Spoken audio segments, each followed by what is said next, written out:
सबसे पहले तो इस बात की मुबारकबाद कि ट्रेलर को बहुत अच्छा रिस्पॉन्स मिल रहा है। क्या आपने सोचा था जिस तरह से टीम को भी इंटरनेशनल लेवल पे जो सम्मान मिला है, हर जगह सेलेक्ट हुई है फिल्म, क्या आप दोनों ने सोचा था कि यहाँ तक जाएगी? एक्चुअली देखिए, जब बनाना शुरू किया था तो ऑब्वियसली शुरू में ये नहीं सोचा था कि हम कहाँ तक पहुँचेंगे। पहली जो चीज़ वो थी वो ये थी कि यार हम फिल्म को बना लें जिस तरीके से हम चाहते हैं फिल्म को बनाना, और जो कहानी हम कहना चाहते हैं। सो एज ए डायरेक्टर मैं ये कहना चाहूँगा कि मैं बहुत खुश नसीब महसूस करूँगा कि मुझे जो टीम मिली, चाहे वो मेरे एक्टर्स हो, क्रू हो, वो भी इक्वली क्रेजी थे। अगर मैं उसको अपनी भाषा में बोलूँ तो उतने ही पागल थे वो लोग भी, कि उसने जिस तरीके से सपोर्ट किया, हमने जिस तरीके से पूरी फिल्म बनारस में शूट की, हमने 8-9 दिन गोरिल्ला शूट किया, और जिस तरीके से पूरी टीम और क्रू ने काम किया, आई थिंक उसी की वजह से ये फिल्म उस तरीके से बन पाई जिस तरीके से आज है वो। और उसके बाद हमने सोचा था कि जर्नी शुरू करेंगे फेस्टिवल्स की। तो क्योंकि हमने फिल्म अपने ही, कोई फंडिंग वंडिंग, कोई फिनेंसर नहीं था, हमने खुद अपने पैसे से, मैंने और मेरी जो पार्टनर है, मेरी वाइफ, लाइफ पार्टनर और बिजनेस पार्टनर है, हमने अपनी सेविंग्स लगा दी थी। तो फिल्म को सबमिट करने के लिए भी जो फेस्टिवल्स में सबमिशन फीस लगती है, वो सबमिट करने के लिए भी हमारे पास पैसे बचे नहीं थे। तो हमने 2 फेस्टिवल्स में, जो हमारे लिए लगता था कि ये सबसे बड़े फेस्टिवल है, उसमें हमने सबमिट कर दी। और लकीली जो है उन दोनों फेस्टिवल्स में फिल्म सेलेक्ट हो गई, और उसके बाद जो है फिल्म को इन्वाइट्स आने लगे वहीं से, जिसकी वजह से हम लोग ने आज 32 इंटरनेशनल फिल्म फेस्टिवल्स में मतलब सेलेक्ट हुई फिल्म, स्क्रीन हुई। और बहुत सारे, और खुशी की बात ये थी कि बहुत सारे फिल्म फेस्टिवल में वो आइदर ओपनिंग फिल्म थी या क्लोजिंग फिल्म थी, जो कि बहुत रिस्पेक्ट की बात है एक फिल्म के लिए। तो वो शायद इसी वजह से हो, क्योंकि जिस तरीके की हमारी टीम थी, जिस तरीके से हमने, जिस तरीके से स्क्रिप्ट लिखी गई थी, उस तरीके से मैं कैन कर पाया टीम की वजह से। तो इस वजह से सिलेक्शंस भी हुए। तो हाँ, 32 में से 2 जगह सेलेक्ट किए, तो 30 जगह के जो सबमिशन फीस वो भी बच गई। और जैसे मैंने कहा कि फिल्म को सराहा बहुत ज़्यादा गया। और जैसे हवाई में क्लोजिंग फिल्म थी, हवाई इंटरनेशनल फिल्म फेस्टिवल यूएसए में, कनाडा में ऑटवा फिल्म फेस्टिवल में क्लोजिंग फिल्म थी, सार्क में ओपनिंग फिल्म थी, सिडनी में क्लोजिंग फिल्म थी, और भी मतलब मैं भूल गया अभी कहते कहते। इफ़ी गोवा में एक स्पेशल मेंशन मिला था हमें, केरला में जो है एक्सेलेंस अवार्ड मिला था, कई सारे फेस्टिवल्स में हमें व्यूअर्स चॉइस अवार्ड मिला, क्योंकि लोगों को बहुत पसंद आ रही थी फिल्म। इन द सेंस कि फेस्टिवल्स में एक धारणा बन जाती है ना कि फिल्म फेस्टिवल की फिल्म है तो एक सर्टेन तरीके की होगी, कि मतलब अरे उसमें कोई मैसेज होगा या बड़ी आर्टी सी स्लो सी फिल्म होगी। पर हमारी फिल्म को कई जगह जो एक टैग मिल जाता था कि ये बड़ी अनफेस्टिवल फिल्म है। तो मैं पूछ दिया अभी एक फेस्टिवल में कि आप ऐसा क्यों कह रहे हैं? कह रहे नहीं, इसमें तो हम पूरी फिल्म में बड़ी एंटरटेन हुए, हंसते खेलते हमने जो है पूरी फिल्म देख ली। तो इस वजह से हमें व्यूअर्स चॉइस अवार्ड मिले। मतलब मैं सही बताऊं तो जब मामी इंटरनेशनल फिल्म फेस्टिवल में फिल्म की स्क्रीनिंग थी, सो यहाँ पे 5 जगहों पे थी, तो एक जगह जब स्क्रीनिंग पे थे तो सुलगना ही जब आई तो इन्होंने देखा कि एंट्रेंस पे हमारी टिकट्स जो है 80% फुल हो चुकी थी, 20% रखी जाती थी कि वॉक इन होगा। तो ये जब आई तो इन्होंने देखा कि ऐसे क्यों थी दरवाजे के पास, तो इन्होंने आके पूछा सर ये हमारी फिल्म के लिए? मैंने कहा कभी हर साल मैं लाइन में लग के देखती थी, आज मतलब इतने सारे लोग हमारी फिल्म। तो वहीं से हमारा हम काफ़ी इनकरेज हुए। और फिर मैं कहूँ तो एक डायरेक्टर को या एक एक्ट्रेस को या जो भी फिल्म से एसोसिएटेड, तो उनके लिए सबसे बड़ी बात होती है कि हाउसफुल का बोर्ड दिखना। तो हमें मैक्सिमम फिल्म फेस्टिवल्स में उसकी आदत हो गई थी कि हाउसफुल होता था, क्योंकि लोगों को मज़ा आता था film.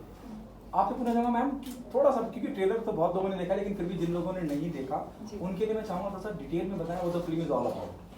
The film, as you can see from the trailer, is about the prejudice with fair skin and dark skin. कि कैसे लोग स्किन के हिसाब से ब्यूटी को मेजर करते हैं। और मैंने हमेशा कहा है कि मैंने इनफैक्ट कभी भी कोई फेयरनेस क्रीम के कभी ऑडिशन भी नहीं दिए, बिकॉज मैंने ऑलवेज यही बिलीव किया कि स्किन कलर से ब्यूटी डिफाइन नहीं होती है।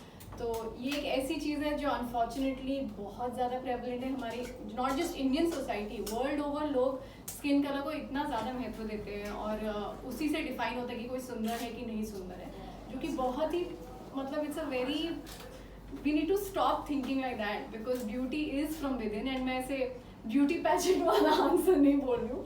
Actually a person is as beautiful as they are as a human being, मुझे ऐसा लगता है और मैं एक्चुअली बिलीव करती हूँ। और इस फिल्म के थ्रू हम यही चाहते हैं कि हमारे जैसे और भी लोग हों जो इस चीज़ को बिलीव करें और किसी के स्किन कलर की वजह से उन्हें जज ना करें। या ये बहुत कॉमन है, हर कोई कहता है अरे उसका रंग दबा हुआ है, ये जो वर्ड है ना, ये हम चाहते हैं कि थोड़ा सा मतलब इट्स एन एंटरटेनिंग फिल्म, तो हम चाहते हैं इसके थ्रू, एंटरटेनमेंट के थ्रू थोड़ा सा मैसेज लोगों के पास जाए और लोग समझे कि fairness is not everything and being fair doesn't mean you are तो ब्यूटीफुल। अक्षय सर बाले आपसे एक में- सवाल है, आपसे एक सवाल है कि आप एक जो आपने कहानी आपने खुद लिखी है, लेकिन क्या सोचे थे मतलब ब्यूटी में बनाना चाहिए, आपके साथ कोई इस तरह का आपका फैमिली में कुछ हंसा हुआ था? हाँ, सो जैसे क्या होता है कि जब हम अपनी पहली जो भी फिल्म हम या जो भी कहानियाँ हम लिखते हैं तो कहीं ना कहीं हमारी आम जिंदगी अपनी जिंदगी से, निजी जिंदगी से निकल के आती है, तो ये भी वैसे ही निकल के आई। मैं जॉइंट फैमिली में पला बड़ा हूँ, तो हमारे यहाँ भी बहुत अलग अलग कलर और शेड्स के लोग हैं, मेरे भाई बहन हो, कजन्स हो। तो मैंने अपनी ही फैमिली में चीज़ें देखी थी कि मेरी कजन्स हैं जिसमें एक बहुत फेयर है, एक उतनी फेयर नहीं है, जिसको कहा जाता है कि रंग दबा हुआ है। मेरे से छोटी हैं दोनों, लेकिन वो बचपन से वो थोड़ा बहुत, चाहे वो रिलेटिव्स हों या कोई लोग भी घर आता, तो कहीं ना कहीं वो देखता था कि भाई जो ज़्यादा फेयर है मेरे लिए तो दोनों ही उतनी अजीज़ हैं, उतनी प्यारी हैं मेरे लिए। लेकिन दूसरों का जो नज़रिया होता था वही होता है कि जो ज़्यादा फेयर है उसकी तरफ ज़्यादा प्रेफरेंस देना, ज़्यादा लाड करना, और जो नहीं है उतनी उसको कुछ भी बोल देना। मतलब हम रियलाइज़ भी नहीं करते अपनी ज़िंदगी में, हम कुछ भी बोला रहे कालू है, ऐसी बातें हम बोल देते हैं, बट उस पर्सन को क्या फील होता है वी डोंट इवन थिंक, क्योंकि हमारी कंडीशनिंग जो है ना ऐसी हो चुकी है। तो वो कहीं ना कहीं ऑब्वियसली जब हम बड़े हो रहे होते हैं बचपन में ये चीज़ें उस तरीके से मतलब अफेक्ट करती है, बट मुझे नहीं रियलाइज़ होता कि ये बात ये रह जाएगी मेरे साथ। तो जब कहानी, एक फिल्म, जब अपनी पहली फिल्म बनानी थी कि मुझे बनानी है, एक कहानी कहनी है, तो कहीं ना कहीं ये चीज़ मेरे सबकॉन्शियस माइंड में थी, वो आई कि यार हाँ ये एक ऐसा इशू, इसको एड्रेस किया जा सकता। अब क्योंकि एक इशू थी, एक ऐसी थीम पे फिल्म बना रहे थे हम लोग, तो पर मेरे लिए एज अ फिल्म मेकर ये चीज़ होती है कि सिनेमा जो है वह एक एंटरटेनमेंट का माध्यम है। कहानी कोई भी कहना चाहते हो वो एक बहुत ज़्यादा एंटरटेनमेंट के साथ ही कहना चाहिए, क्योंकि थिएटर में लोग जो है या कहीं भी लोग एंटरटेनमेंट के लिए आते हैं। तो फिर मैंने जब स्क्रिप्ट लिखी तो उस मुद्दे को जहन में रखते हुए उस कहानी को मैंने कहा, लेकिन उसको पिरोया, जो उसका नैरेटिव था बहुत ज़्यादा ह्यूमर, बहुत ज़्यादा थ्रिल के साथ मैंने प्रेजेंट किया, जिसकी वजह से जो है आज इतने फिल्म फेस्टिवल्स में जो हमें सराहना मिली वो इस वजह से मिली कि वो एक, जैसे कई जगह बोला गया फिल्म फेस्टिवल में कि यार इस मुद्दे को इस तरीके से कहा जा सकता है, ये हमने सोचा नहीं था। इसकी वजह से फिल्म को सिलेक्शन में आसानी होगी मेरे ख्याल से। और जब ट्रेलर अभी लॉन्च किया हमने 2 दिन पहले, तो जिस तरीके से ट्वीट्स जो जैसे ट्विटर पे ट्रेंडिंग था वो, या जिस तरीके से उसके लाइक्स और व्यूज़ बढ़ने शुरू हुए, तो वो कनेक्ट किया, जो ट्रेलर ने बहुत कनेक्ट किया। और क्योंकि उसमें ह्यूमर के साथ कही गई है तो उसका इम्पैक्ट मेरे ख्याल से अच्छा पड़ा है, शायद मैं ऐसे ही सोच रहा हूँ, तभी लोग इतना लाइक दे रहे हो, इतना प्यार दे रहे हैं ट्रेलर को। तो यस, एज अ मेकर तो हम लोग खुश हैं कि जिस तरीके से रिस्पांस मिला है। Casting plays a very important part, जी। Casting plays a very important part. It also remind me of what Bhumi Pendekar have done in Bala. किसी फेयर हीरोइन को लेके उसे काला दिखाना, उस पे आपका क्या है? देखिए मैं सही बताऊं तो मेरी दोनों जो हीरोइंस हैं, सुलग्ना यहाँ बैठी हुई है, खुशबू अनफॉर्चुनेटली यहाँ है नहीं, इंडिया में है नहीं, वो रहती तो आप लोग देखते, वो भी खुद बहुत खूबसूरत है। तो मेरे लिए जब कास्टिंग की बात आई तो मैंने कहा कि यार खुशबू को मैं पहले से जानता था, तो मैंने जब उसको फ़ोन किया, ये किया, फिल्म बनाई, तो उसने भी सीरियसली नहीं लिया मुझे कि मैं हीरोइन की तरह लेना चाहता हूँ, क्योंकि वो बेचारी खुद एक जर्नी से आई थी। She is a brilliant actress, लेकिन उसको खुद इन चीज़ों का सामना करना पड़ा था कि इतना टैलेंट होने के बावजूद भी उसे काम नहीं उस तरीके का मिला जो वो डिज़र्व करती है, ओनली एंड ओनली बिकॉज कि उसका कलर जो है वो शायद ऐसा नहीं है या ऐसा नहीं है, इस वजह से। तो मेरे लिए बहुत ही ज़्यादा, जैसे कई लोगों ने कुछ ऐसे एक्ट्रेसेस का नाम लेके इनको ले लेते हैं, इनको थोड़ा सा हम लोग शेड दे के थोड़ा डार्क कर देंगे, ये वर्क कर जाएगा, बट मैं बहुत एडमेंट था कि नहीं, मैं कहानी जब कह रहा हूँ कि ये एक सो कॉल्ड सांवली या गोरी लड़की की, तो मैं कास्टिंग भी वैसे ही करूँगा। मैं किसी गोरी एक्टर को या एक्ट्रेस को जो है मैं उसका शेड नहीं चेंज करूँगा। अब क्योंकि फिर मतलब मैं जिस मुद्दे को कह रहा हूँ मैं उसी के प्रति फिर मेरी जो है मैं कहूँ तो मैं सच्चाई से नहीं कहूँगा। अगर मैं किसी गोरी एक्ट्रेस को कास्ट करके उसको, जैसे आपने एग्जांपल दिया एक फिल्म में कि भूमि पेडनेकर जी जो कि बहुत कमाल की एक्ट्रेस है, कि उनको कास्ट किया गया और उनको जो है सो खैर वो उन फिल्म मेकर की उनकी अपनी सोच थी, उन्होंने क्यों किया। पर मेरे से पूछेंगे तो मेरे लिए भाई क्योंकि मैं इस मुद्दे को एड्रेस कर रहा हूँ तो वैसी ही एक्ट्रेस मुझे चाहिए और जो कि कमाल की एक्ट्रेस। सुलग्ना, क्या आप मानते हैं, जैसे अभी अक्षय ने कहा कि जिस एक्ट्रेस का उन्होंने जिक्र किया कि इंडस्ट्री में काम उतना नहीं मिला और she is a brilliant actor, this is what he said just right now, क्या आप मानती हैं कि इंडस्ट्री में रंग भेद है? देखिए अभी थोड़ा बेटर हुआ है फ्रैंकली, मतलब लेकिन है वो तो इंडस्ट्री नहीं, पूरी इंडिया भी नहीं, ऑल ओवर द वर्ल्ड है। white people want to be brown, brown people want to be white. So it's all over the world. जैसे सर अभी बता भी रहे थे, कई फिल्म फेस्टिवल में गई थी तो कोरियन लोगों को जैसे पिंक फेयरनेस चाहिए बता रहे थे, तो हर किसी को एक कलर से ऑब्सेशन है, स्किन कलर से। तो हम इस फिल्म के थ्रू यही करना चाहते हैं कि just be beautiful the way you are. लोगों की आप उनका टैलेंट देखिए, उनका हार्ड वर्क देखिए, उनकी पर्सनैलिटी देखिए, that is the most important thing. And skin colour is nothing, it's just मैं एक्चुअली इस पे ऐड करना चाहूँगा, Yeah, सॉरी please, आपको कट please, किया please, मैं। please. मैं ऐड करना चाहूँगा, जब हम कनाडा में थे तो हमारी फिल्म क्लोजिंग फिल्म थी वहाँ पे, और वहाँ पे एक शख्स थे जो कि नेक से नीचे पूरा पैरालाइज थे। वो फिल्म देखने आए, मैं एक्चुअली उनको जब मैंने देखा और जब पता चला कि मेरी फिल्म देखने आए हैं और बीइंग अ कैनेडियन, तो मेरे रोंगटे खड़े हो गए। हमारी उंगली में चोट लग जाती तो हम बहाना मार देते कि हम ये नहीं कर सकते। एक पर्सन जो इतना पैरालाइज्ड है, इतनी ज़्यादा उसके रिस्ट्रिक्शन है, वो फिल्म देखने आए, और क्योंकि क्लोजिंग फिल्म थी तो थोड़ा लंबा चल गया because of Q&A session, media, press, ये सब से। बाद में जब मैं मिला उनसे पर्सनली जाके कि थैंक यू सो मच कि आपने एफर्ट लगा के, इतना एफर्ट लगा के आपने फिल्म देखी, उन्होंने कहा कि I thought the film will be good but it was beyond my expectations, but your the actress which is dark, she is also equally beautiful, how come you guys think this way. मैंने कहा that is what she is beautiful. तो वो है, तो जितनी खूबसूरत ये है उतनी खूबसूरत वो है।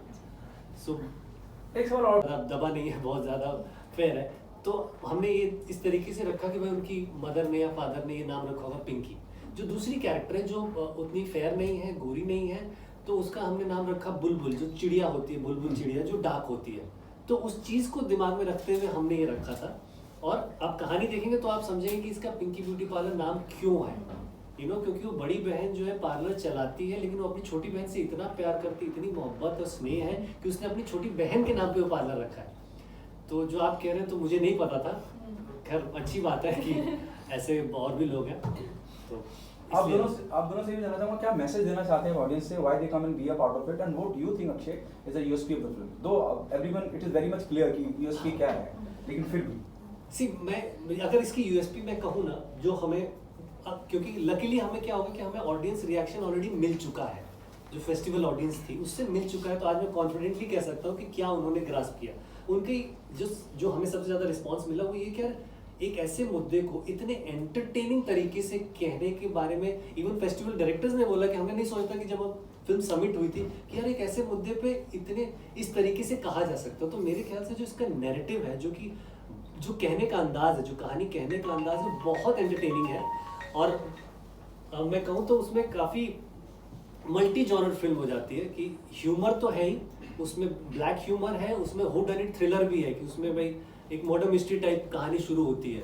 तो इसका जो सबसे ज़्यादा जो यूएसपी है उसका नैरेटिव है कि हमने जिस तरीके से कहानी कही है। जब हमने लोगों को फिल्म दिखानी शुरू की, जैसे हमने कई फोकस स्क्रीनिंग्स की जहाँ जिनको हमारे बारे में पता भी नहीं है ना वो मेरे जानने वाले हैं, उनका यही कहना था कि यार ये फिल्म में बड़ा नया अंदाज है कहानी कहने का। तो मेरे ख्याल से उनका जो कहना है कि नया अंदाज, तो शायद वही यूएसपी है कि नए तरीके से कहानी कही गई। आप दोनों क्या मैसेज देना चाहेंगे ऑडियंस से, why they come and be a part of the film? Gate entertain, you'll have fun। Entertainment with a message. और जैसा आप लोगों ने ट्रेलर में भी देखा होगा, मेरा भी कैरेक्टर जो है वो भी फ्रस्ट्रेशन में कहता है कि हम ज्यादा गोरे तो हमारी इसमें क्या गलती है। सो ये भी एक पॉइंट है। जैसे इन लाइफ ऑल्सो अगर कोई मुझे बोल दे, कॉम्प्लीमेंट दे कि oh you look so beautiful, I had nothing to do with it, एक मैंने कुछ कराया तो नहीं है, सर्जरी वो मेहनत वाला काम है, ठीक है। तो उसके लिए कॉम्प्लीमेंट हाँ मैंने करवाया है तो ठीक है, but you just born like this, right? I have nothing to do with it, I would rather want people to appreciate my work, so इसमें सर ने इतना अच्छा कैप्चर किया कि it's not just the frustration of that, हर character का इन्होंने एक पॉइंट ऑफ व्यू दिखाया है। तो I think everybody will relate to it कि, और ये एक ऐसा टॉपिक है जो आई डोंट थिंक इंडिया में या कहीं पे भी कोई भी है ऐसी फैमिली जिसने ये कभी फेस नहीं किया है कि फेयर और डार्क ये डिफरेंस कभी देखा नहीं है। तो हम चाहते हैं hopefully with this film we bring about a change, और लोगों की ब्यूटी उनके स्किन कलर से मेजर ना करें, और वही हमारा मेन एम है। और of course to get entertain, it's a very dark comedy and main मुझे लगता है किसी भी फिल्म में ना कि आपको बोर नहीं करनी चाहिए कोई भी फिल्म, कि आपको बीच में आप प्रेडिक्ट नहीं कर पाओ कि नेक्स्ट क्या होने वाला है, जो कि हमारी फिल्म में है। वो सबसे इम्पोर्टेंट है कि अरे आगे तो पता है आगे क्या होगा, फिर मजा नहीं आता फिल्म में। इस फिल्म में वही ब्यूटी है दैट इट्स मतलब पूरी फिल्म में आप एंगेज रहेंगे, थ्रू आउट द फिल्म आप एंटरटेन रहेंगे, एंड प्लस आपको एक मैसेज भी मिलता है which is a beautiful message. And जिस तरह से सर ने पैकेज किया है विदाउट without too much ज्ञान is the Yeah. beauty of the film. और इसका हाँ एक और चीज़ ऐड करूँगा कि जैसे इसका म्यूजिक भी एक यूएसपी है हमारा, जो टैल्कम पाउडर सॉन्ग जो कि रिलीज हो चुका है, जो काफ़ी सराहा जा रहा है, काफ़ी पसंद कर रहे हैं लोग। अब तो रील्स और क्या क्या चीज़ें बन के आने लगी हैं हमारे पास टैल्कम पाउडर सॉन्ग करके। तो वो भी एक है कि आपको जिसको गाना पसंद है तो उसमें गाने भी बहुत अच्छे हैं, ह्यूमर तो है ही हमारा। जिसको थ्रिलर पसंद है तो इसमें हुड एंड इट थ्रिलर भी है कि किसने ये चीज़ की है। लाइक जैसे सुलग्ना कह रही है कि बहुत अनप्रिडिक्टेबल है वो। तो आई थिंक इतनी सारी चीज़ें मिलेंगी। Thank you so much guys, Thank you. Thank you. Footage मारो, फोटो मार ले भाई, सिंगल सिंगल स्टैंड अप हो जाइए।